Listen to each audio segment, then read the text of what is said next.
what is a service that you offer that we might not think your business offers? So here's a really good example. So I have a business real estate broker. And he's really active and really does a lot of stuff and really cares. So one of the things he's done is when he has a couple that have small children and they're going to go out to look at a couple properties, and at the last minute their babysitter cancels. What he does is he has resources that he can call and say, hey, can you get over here and babysit these couples' kids? And so it's somebody that he trusts. He has kids himself. And so, so he's able to do that for this one particular couple. But as a real estate agent or a broker, you would never think that he would be providing babysitting services. Okay. So Jamie, you had a comment? Oh, you're on mute. Started typing and didn't want to make you guys less clickety clacking. Mine's not quite as far-fetched as the babysitter being offered by a real estate agent, which I love that concept, by the way, because they are your local experts. But with ours, because we focus on business credit, everybody thinks business credit and financing, but we also have a personal credit expert, which is very useful because usually if a business owner has a strong business and poor credit, it's probably because they've over leveraged themselves signing personal guarantees for their business, and it's now affecting their personal credit. So while we're getting your business established independently, we can also help rebuild your personal credit. And anybody else? Erica, you have any thoughts on that? So something unusual you ended up doing for a client that you never expected you'd do? Oh, something unusual or something that I was thinking more something that I do you might not think that I do. Both. Yeah, that would be good. So over the last 2 years, I've refined my own GPT for strategic planning, so that I can kind of hack some of the strategic planning process. So whether it's prompts, exercises that go along with the framework that I've created, I really can create some shortcuts, especially I found with startups where they are trying to pull all these ideas that have been in their head for all these years. I've really seen where I really hadn't worked with startups. And then I started doing some work with a business accelerator and was really pleasantly surprised about how it all came together for them so quickly and gave them some things that they can use to talk to investors and just have some clarity around some of those key things. Very cool. Love that. And Tristan, you had a comment? Yeah, a lot of my clients don't realize that we make specifically how-tos for employees. I totally get that it's really hard to get someone to know how to use a software easily, and a lot of that's got to do with SOPs. Honestly, like once you've kind of got your practices standardized, the how-tos are a little easier. But a lot of my clients don't know. It's probably one of my favorite things to do. I hate work being hard. I don't like it being boring either, but I definitely don't want it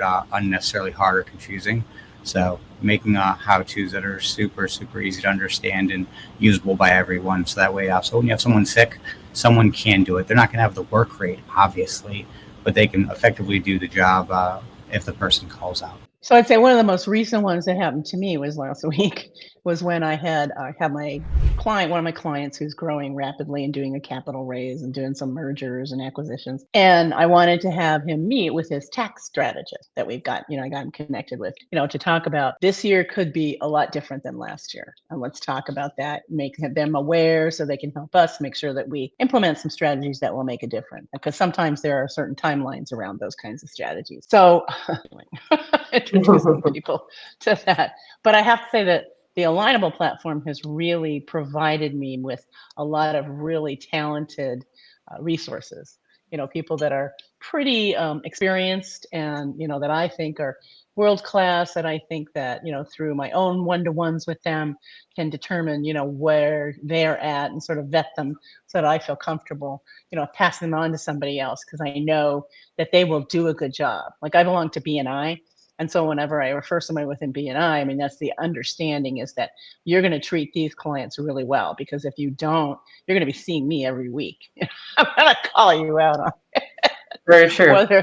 Whether it's in the group or personally chat.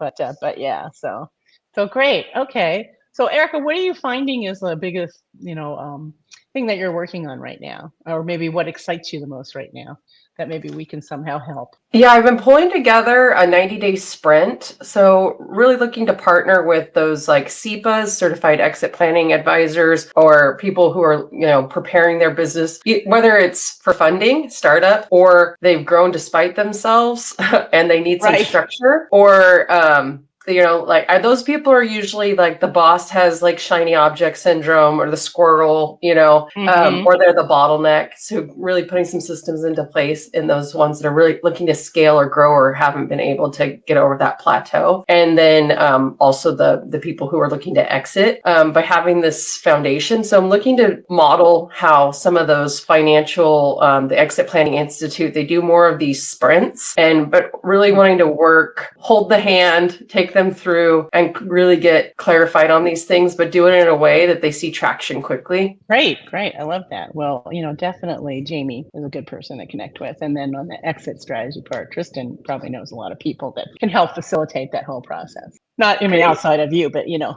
that, you know, where you hand people off. So what's also been great about, especially in this group, that several of us have kind of connected outside of this and become not only referral partners, but actually business partners. So, and that's been very exciting, very interesting. And so, so Jamie and I do work together on a couple of things, and one of them in particular is a loan. When people want to get a loan, it's like they have to get all their documents together. And so, how do they do that? How do they find the right, you know, broker and then lender, subsequent lender, and then how do they get all the documents to the underwriter, and how do they make it so that they're not constantly emailing back and forth with the underwriter? Okay, now I need this. Now I need this. So I was asked to develop a program that's I call the loan prep program, and it goes through. There's about 12 or 13 steps, and it's just not ready for prime time yet, but it will be in a week or so. Had Jamie go through and test it, as well as 7 other people. Gave me all their feedback, which was wonderful. You know, what's not working or what could be better. This is exactly what I wanted. And so, so we have that. So what we have now is an opportunity for people to go first through to a major brokerage house and connect with them, figure out if they can actually right away qualify for a loan, but they have pretty high standards. And so probably, you know, 70% of the people are not going to qualify right off the bat. And so, you know, it could be various reasons, and one of them could be business credit. So as a result of that, they're going to then have on their website that says, okay, if you don't qualify here, we recommend you go first to do business credit, right? And get that all in order. And then second, go to the loan prep and get all your documents in order. And so when they come through to me, then what happens is they pay for it. It's very cheap. It's like $4.95, but it's there is a $50 discount available. And I instantly set up a Google Drive for them. So they have their own proprietary Google Drive, and they go through the process, all these lessons like financials. So upload your financials, and I explain, you know, what we want and all of this. So they go through that whole process. Then I have reviewers that are going to go back and review what they put in, make sure they make sense, that, you know, they haven't uploaded a financial statement that was from, let's say, June, but a balance sheet from July. And of course, we know the net income or loss is not going to be the right number on the balance sheet that's on the income statement, because completely, totally different period. They would never think of that. Most business owners wouldn't think of that. They don't understand that even shows up on their balance sheet. So those kinds of things.